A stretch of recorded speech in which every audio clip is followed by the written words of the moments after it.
So we're going to be making a really easy apple crisp today. It's gluten-free and could be sugar-free if you want to make it, but this may be the easiest apple crisp that you've ever made, so you might want to bring it with you to Thanksgiving. If you're celebrating or by yourself, it's a great meal to have after your meal to have some dessert. So we're going to get started. You want to start with some apples, which Bethany picked from the orchard back in October and saved us. So these are 2.5 pounds of apples. You're going to want to go for a Granny Smith apple or a Golden Delicious. You can do that combination. That's really good and sweet. I love Granny Smith because they're so tart and yummy. But you don't want to do a Fuji or a red apple because the Red Delicious, because those will just turn to mush in your crisp. So the first thing you're going to need to do is the most time consuming, that's going to be to peel your apples. And if you don't want to peel them, you don't have to. I was actually talking to our media specialist, Nate, and he actually doesn't do this. And when you don't take the peels off, you actually have even more nutrition. So that's kind of great. It does give you a little bit different flavor, so whatever floats your boat. I might actually try one with the skins on and see how I like it, because it does give you more nutrition. So once you have all of your apples peeled, if that's what you're choosing to do, then you're going to get a mandolin slicer, or you can just get a cutting board and chop them 1/4 inch. I love this little slicer here because it really gets them nice and thin, and I think that's just so much more enjoyable to eat. This is a pretty big slicer. You can also get those little tiny ones and put them in your bowl and slice like you would with cucumbers. So you just want to get all sides, whoops, we're missing the bowl, of the apple here. It smells so good right now. It's really juicy. I don't know if you girls can smell that, but even with the mask. Whoops. Yes. So what we're gonna do next, once you have all of your apples either on the table or in the bowl, you're going to add your, I'm just gonna throw these in here. Should I do it? Should I do it? You're just going to add your ingredients. Now you can add sugar to this or not. I'm gonna add a little sweetener, but sometimes I don't because the apples themselves have like their own natural sweetness to them. If you are diabetic or you're just watching your sugar, I'm using today something called Swerve, which is also erythritol, so you can also use monk fruit extract. And those are both sugar alcohols, so that you don't absorb them into your bloodstream. They don't raise your blood sugar, or they don't have any calories in them, but you don't want to eat too many of those because you don't digest them well. They can cause gas and like stomach upset, so just don't go overboard on them. But otherwise, if you're just having a little bit of crisp, you should be okay. So I'm gonna have Bethany add these ingredients. So she's adding like 2 to 3 tablespoons of the Swerve, the monk fruit extract, the erythritol. Again, you don't need to add the sugar. She's adding 1/8 teaspoon of the salt. I used Himalayan pink sea salt, and then just 3/4 teaspoon of cinnamon. She's gonna take her trusty wooden spoon, the rest of her apples here, and she's gonna mix those up. Yeah. And just like she's just gonna get it all stirred up. And while that's going on, Casey over here, she's gonna grease up an 8x8 inch pan.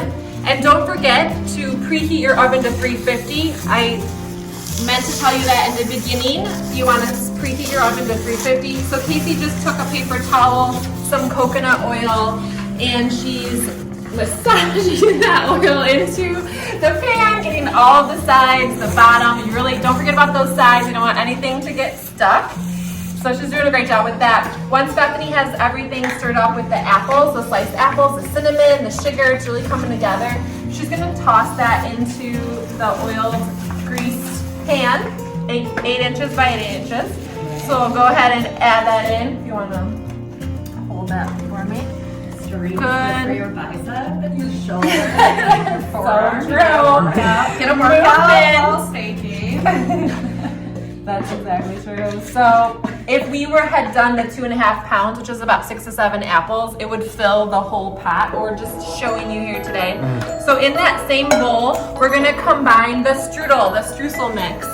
So I'll have Casey add that in if you would like to, Casey. So she's gonna add in 1/2 cup of oats. And this is just, yep, right in there. This is just regular oatmeal, gluten-free if you're gluten-free.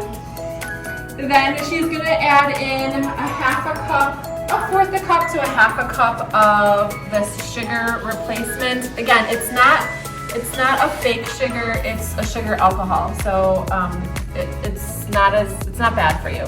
And then we're gonna use a third cup of flour. This is almond, it's a mix, it's a paleo mix. You can use whatever flour you want. If you're gluten-free or paleo, then you can use those flours that are appropriate for you. But otherwise, any flour, a third cup.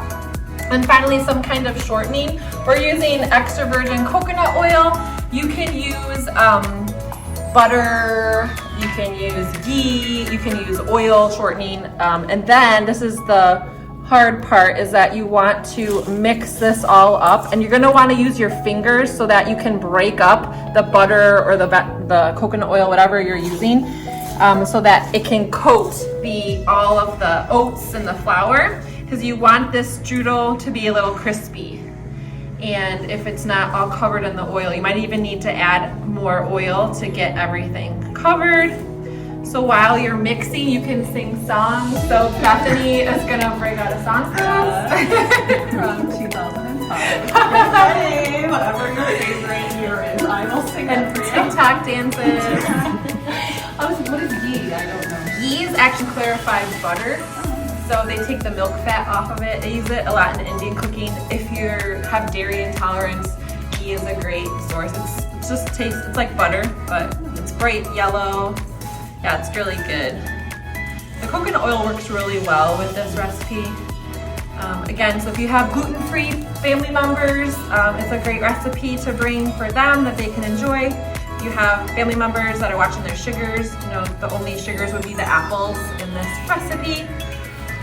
So we're getting everything nice and mixed up, and then we're gonna transfer this strudel, and you're just gonna bring it all over those apples. So I'm gonna have Casey grab that since my hands are a little messy.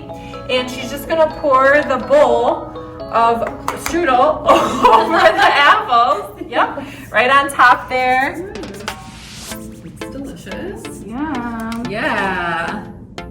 And then you can kind of spread it around and just get everything nice and covered. And this is gonna taste so good.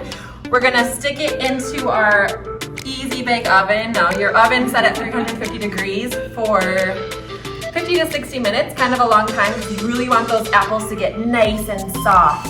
And I love to serve it with homemade ice cream, or you can buy some ice cream at the store. But whatever you do, make sure that it's nice and warm and hot. You want to wait about 30 minutes before serving, so you let it cool 30 minutes and then dive in.